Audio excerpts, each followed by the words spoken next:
Control the kitchen chaos and streamline your back-of-house operations with Restaurant Technologies. Restaurant Technologies' Total Oil Management Solution is the end-to-end automated oil management system that delivers, filters, monitors, and recycles your cooking oil, taking the dirtiest job out of the kitchen and lets your employees focus on more important tasks. The Total Oil Management Solution helps prevent the burns, spills, slips, and falls that come with traditional oil management.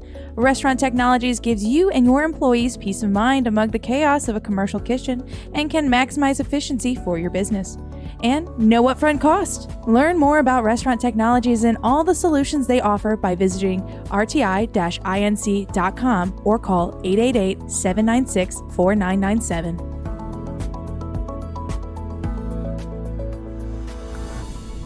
Hello, welcome to Menu Talk with Pat and Bret. I am your co-host, Bret Thorn, Senior Food and Beverage Editor of Nation's Restaurant News and Restaurant Hospitality. And I'm Pat Cobe, Senior Menu Editor at Restaurant Business. Welcome, everyone. How are you doing, Pat?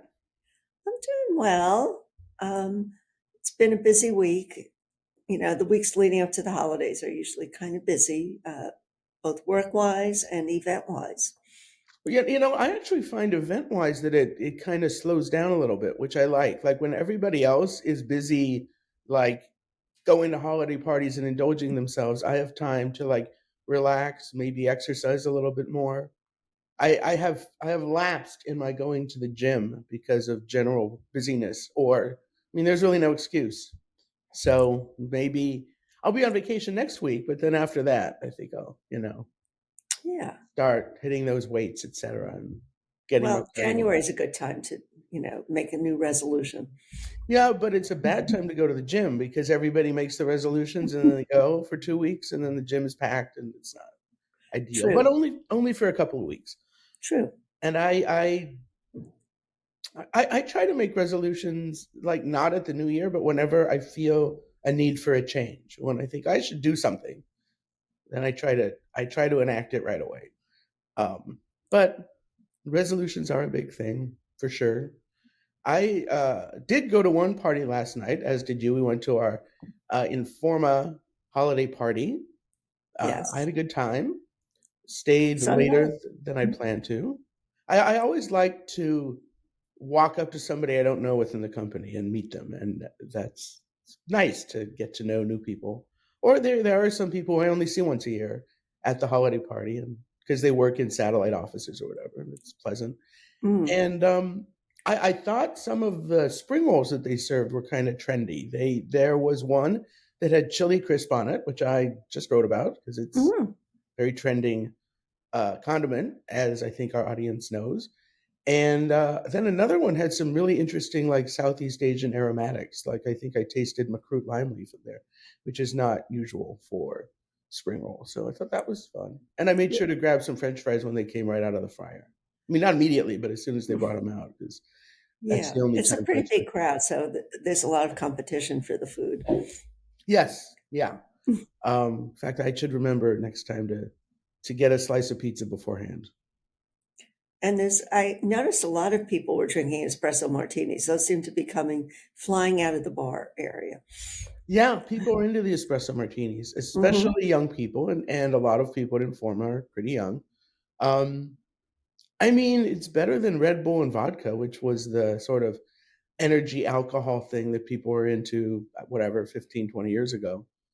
And it tastes, I think energy drinks taste like garbage generally, or like sweetened battery acid. So I'd rather have an espresso martini. Oh, definitely. But instead I just had regular martinis and whiskey and soda and traditional. Well, I also went, this is the time of year when a lot of platforms and review sites publish their best restaurants of the year.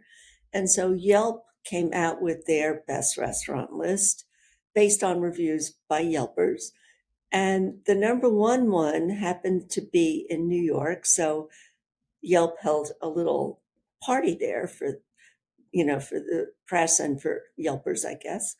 And the name of it is Meduza Mediterrania, and it's in the Meatpacking district. So they served, it's a very trendy, buzzy place.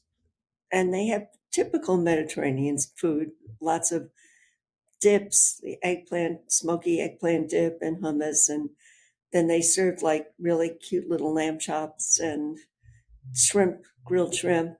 It was a nice party.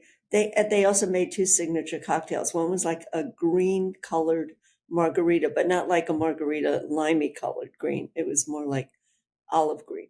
So it had some matcha in it, I think. And and then they had another tequila drink that had mango in it. So those were interesting, but it's a very hip place, and I guess that's what Yelpers kind of like. I don't know what Yelpers like, and I often wonder about their taste. But they it's important to pay attention to your Yelp reviews. Definitely, yeah. I mean, they had some of those giant shellfish towers and the things that you see at buzzy restaurants.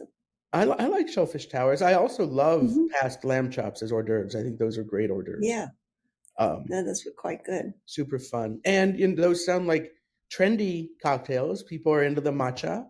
They're certainly into tequila now, the most popular spirit in the United States, and Hmm. add some tropical fruit like mango.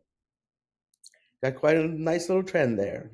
Yeah, definitely. And then I also had a chance a friend wanted to meet near Grand Central. So I said, well, why don't we just meet in Grand Central? Because Grand Central has a new ginormous restaurant called Grand Brasserie. And it's up, like right in the station, up a little ramp. And it is really enormous, and had typical brasserie type of food, which was really quite good for eating in a train station. Well, it's on the is it on the second floor above like the sort of main terminal area? Yeah, well, it's on the air. I don't know if you remember the Nordic restaurant that was there. Oh yeah, yeah. It took over that space. So it's Oh, really right off the main concourse there, and it's very accessible. You don't have to go up any stairs, just up a little ramp. well, that's cool. Yeah. And Grand Central is really a beautiful place to Yeah. Yeah. walk It's into. a little noisy because, there really aren't any acoustics in this big train station that it's kind of cavernous and has a very high ceiling. And the restaurant is kind of the same, but they did have a back room called the green room, which is I reserved a table there. So it was a little better than just sitting out in the open, where most of the tables are. I see. And you ate sort of traditional brasserie Yeah, I food. had some trout almondine, and my dining companion had salmon, and they had typical things like that. They had a bouillabaisse and things like that, but it was very, very busy. So I guess they're doing well. It's always good to hear. I like it when restaurants are doing well. Yeah, me too. Have you ever had steak made from like aged dairy cow? Well, not that I know of. It's possible that I was served that. Well, I mean, I think they tell you because it's sort of a niche premium product, and Hmm. and what they do is they because usually, obviously, the steak that we eat is made from meat breeds that are intended to be eaten as meat, and then they Hmm. are slaughtered when they're a couple of years old, and so they're still relatively young and tender. That's the whole idea. And with a dairy cow, obviously they're a different breed. They're older. They live 7, 8 years, and so it's a different kind of steak eating experience because it tends to be more toothsome and taste sort of gamey in a Mm. beefy kind of way. And I'm bringing this up because it's something that Daniel Garwood is doing at a new restaurant in New York City's West Village called Acru, ACRU. It's owned by the same people who have Atomix, the Oh, very yeah. trendy Mhm. modern Korean restaurant. And the chef is from Australia, from Tasmania specifically. And he came to the United States in 2022 and got a job as a sous chef at Atomix. And I guess they like him enough that they gave him his own sort of artistic platform, which Mm. is a crew. Um, it's a tasting menu restaurant. Um, although you can eat at the bar and get just sort of a regular meal, or a regular a la carte service. Um, but the tasting menu is only $95, which is, I think, quite a good deal. And the chef said that's sort of what Australians want. They want casual settings, like good food at a reasonable price. And so he's trying to implement that. And I asked him a bit, obviously, about the food. So we have this thing that's called like a scalloped potato. So in Australia, it's called either a scalloped potato or a potato cake, depending on which state you kind of live in. And then so we thought it'd be fun, like, okay, well, why don't we cover this? It's like a tempura fried potato, and then we'll cover that with scallops. So we get these lovely fresh scallops coming from Montauk at the moment. We cover that over the top, and then just to add a bit of luxury to it, we have add some sea urchin coming from Maine. So I'm trying to really stick to that, local, sustainable produce, but just make it, this really fun idea that's something you can get in Australia. You can get it from like the corner store that like $4 or $5 or something, and then like just add this element of luxury to it, but also just a fun play. And it's like you don't have to be Australian to get it. It's also just a nice dish, but if you're Australian and you come here, you're gonna get a kick out of it. I thought it was funny that he didn't know that we have scalloped potatoes in the United States also, and there. He definitely sounds very Australian. Yes, he is very Australian and he talks fast. But scalloped potato is, as he said, a tempura battered potato in Australia. But here, obviously, it is not. It's shingled and covered with lovely cream sauce and stuff. But not at a crew. It's the Australian kind. So was that one of the courses in this tasting menu? The potato? Yes, that is one of them. Yeah, and I told him that we have those two, although they're different. And I asked him about another dish that he likes. It just finished actually, but it's royal red shrimp from Long Island, and I'll have a talk about that briefly. We just finished the season for everyone. I was quite happy with. We were getting the royal red shrimp coming from Montauk, and then it's like we would just lightly grill that, and then serve it with tomatoes that have been slowly drying over the fire, and like then rehydrated in their in their reduced juice, and then we cover that with lardo and just finish with a touch of olive oil. Just quite quite simple, but really again big bright flavors. Sounds good. Yes. Yeah, I wanted to. I didn't know that they had shrimp out at Montauk. I mean, I've seen clams and oysters and tuna, but never shrimp. That's interesting. I'll have to look for that. Yeah, the season just ended, I guess. But that's right. That's the fun of interviewing chefs, of course. You learn all sorts of things. And I asked him about his dairy cow. That was sort of the main focus of our conversation. He's about to describe ground beef as mince, which is what they call it in Australia. I don't want our audience to be confused while he talks about mince. It's a really interesting flavor profile because it's not something as pronounced as like an Angus, but it's just like it has that very much beef, like what you kind of presume is like beef flavor.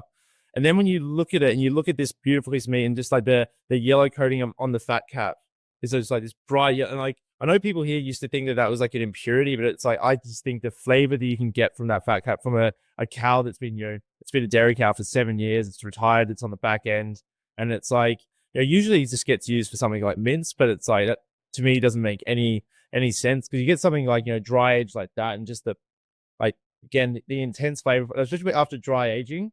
When it started to tenderize itself again, and just due to its enzymes, that you end up with this product that's incredible. And he does age it he has it aged for 50 to 60 days. He wants to actually get it up to 150 days so it can get really tender and also really beefy. But he's working on that. There's a danger in aging something too much; it can become gross. I wonder if it tastes a little like grass-fed beef, which is a little gamier sometimes and not as marbled. Well, what I've had it a couple of times and sort of, but grass-fed beef I don't think has the gaminess that aged dairy cattle does. But there's also kind of a nice I don't know if it's exactly a sustainability story, but a story about a cow who's productive her entire life. Her life runs its course, and then she is honored by having her middle meat served as steak instead of ground up into hamburgers. And Yeah, that's cool. yeah, and the chef talks about that a little bit. Oh, One, you can say it's had a better, longer life. Like, it's had its job, you know. I think it's all, I mean, you can go inside the more sustainability kind of like reasons for using it. It's like, okay, so it has done a job, something specifically else where it's doing like dairy, you know, cheese, cream, so on and so forth. And then like you utilizing on the full end. So let alone like the carbon emissions that happen and like from that cause, where it's like, you know, trying to, it's a better way to utilize instead of wasting this product. Cool. and then he talks about a dish that he's working on that's derived from something in Australia called a carpetbag steak, where you stuff it with oysters. I've heard of that. I mean, originally we were just happy to have the product. So let alone just like getting to the ability to actually source this. That took me about 6 months to try and get to that period. And so when we actually got the product, it was like, we just wanted to serve it quite simply. And we were just, we're grilling it and then serving it, you know, with mashed potatoes and a sauce. And then we started to do some couple of other different options where, I don't know, you might have heard of it. It was, there was, geez, I think it used to have its popularity. I mean, about 100 years ago, but it's always been back and forth. So it's called a carpet bag steak. It comes from the UK, but it was very popularized in Australia, and especially in Australian fine dining during like the 1950s and 60s, where basically it was this steak that's like, you know, you take your fillet and then you do an incision and you would stuff it full of oysters and then you would grill it. So I tried to do it a couple of times, and I don't think we'll approach that the full situation just yet, because it like it is quite intense, and if you're not used to something like that, it's got a bit of a punch to it. But so what we ended up doing is we would take the steak, we cook it like that, and then I found a recipe that was from like 1907 in Australia, and so they're using all the oysters in a sauce with like, you know, tamarind, lemon juice, tarragon, thyme, salt and pepper, and then so, you know, quite vibrant. And so we do that as like on the side. So we'd serve that in an oyster shell, and you could have that with your steak, also with a grilled oyster. It's So almost like surf and turf, but Yeah. all in one. Right. Yeah, exactly. Well, I mean, surf and turfs are all in one, I guess. Well, it depends. I guess depends. Then you talked about one other preparation. Yeah, we do like leeks, you know, grilled, like torched on the outside, peel that down to the hearts, and then we finish that with the sauce, which is made of grilled blue cheese fat. So you get the blue cheese, you grill it, and then you can separate, you know, the oils from the curds, and then we put sea lettuce, which is coming from Maine, and lovage through that, like a little bit of lemon juice. And so I think that's one of the most incredible sauces to go with the beef, because, you know, when you get like the dry aged beef, you kind of get that cheesy flavor. So like to do that with that sauce, you know, a bit of funk, bit of intensity, and then the brightness from like fresh herbs and the seaweed. I think it was an incredible combination, especially with that dairy cow. Interesting.